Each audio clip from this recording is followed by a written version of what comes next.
I would like to make a few comments about this piece, Praludium in D by Dietrich Buxtehude. Buxtehude was born in 1637, died in 1707. He was a famous organist and church musician who served at St. Mary's Church in Lübeck in the North German city. At the age of 20, J.S. Bach had just begun his first professional church music position in Arnstadt, central Germany. He took a leave of absence to visit Buxtehude, and he walked 280 miles to Lübeck to hear the highly esteemed Buxtehude play his organ music and conduct his choral works. He overstayed his 1 month leave by an additional 2 months. Buxtehude was famous for his ability to improvise lengthy works at the organ. In his Praludia, his typical procedure was to present large contrasting sections, beginning with an improvisatory toccata section, followed by a fugue.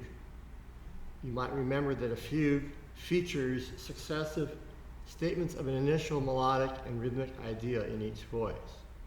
So, improvisatory toccata, followed by fugue, back to a different toccata, a different fugue, and a concluding toccata. You might call this a toccata fugue sandwich. However, not all of these preludia fit this pattern.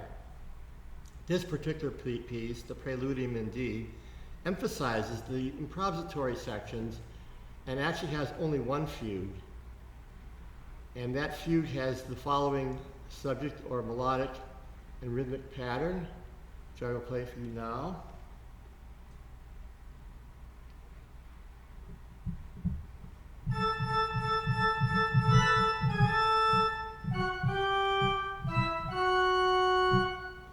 You'll notice not a great deal of melodic interest there.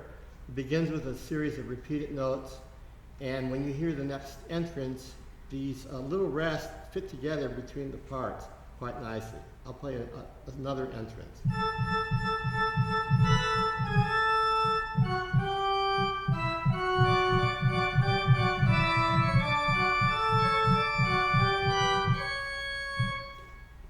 So that is the fugue melody or subject. Following this, the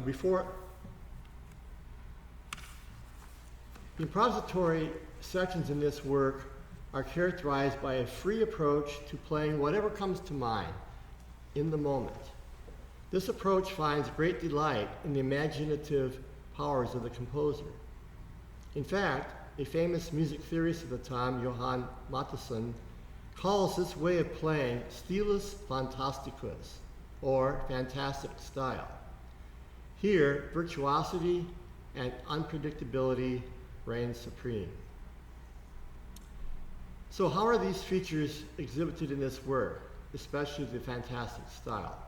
The piece begins with a series of playful arpeggios in the hands or manuals, and that sounds like this.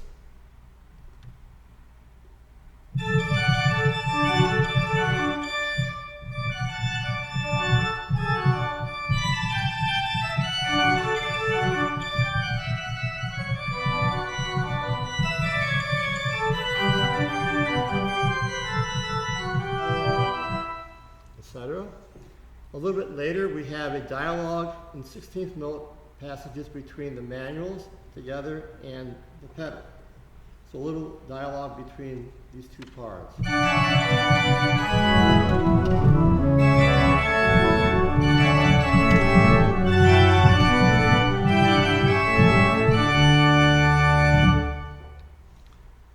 Then the fugue occurs, and after that, a adagio or slow section, which basically just features chords appearing.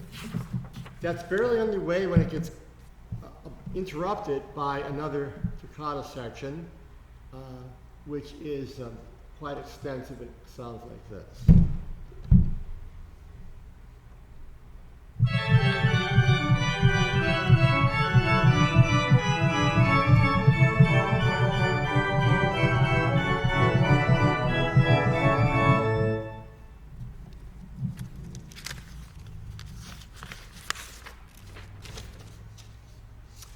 interesting detail occurs after the next chordal section.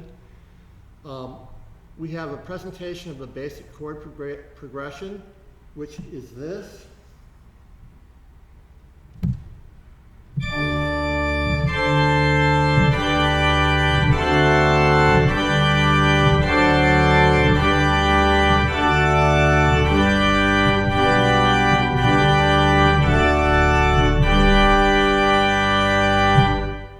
But Buxtehude, playing the same chords, introduces repeated notes in all the parts. Gives quite a different effect, much more virtuosic.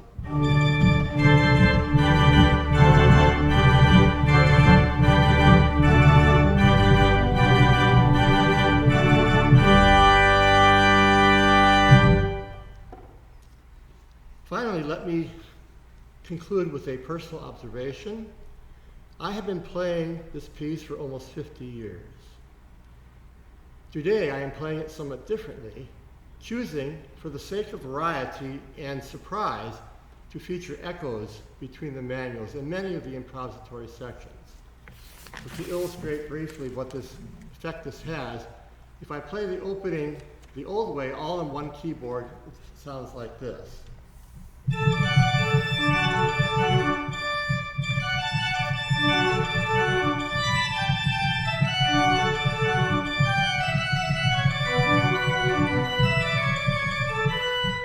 Etc. If I do the echo idea, I'm switching keyboards basically every measure so that it has a more layered effect, which would sound like this.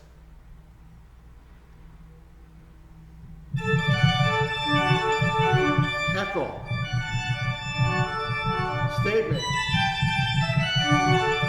Echo. And on like that. Do you like the effect? And perhaps more importantly, what do you think Buxtehude would have thought of playing it that way? Enjoy the Praludium in D, Buxtehude Verzeichnis 139, that's just an opus number, and here we go.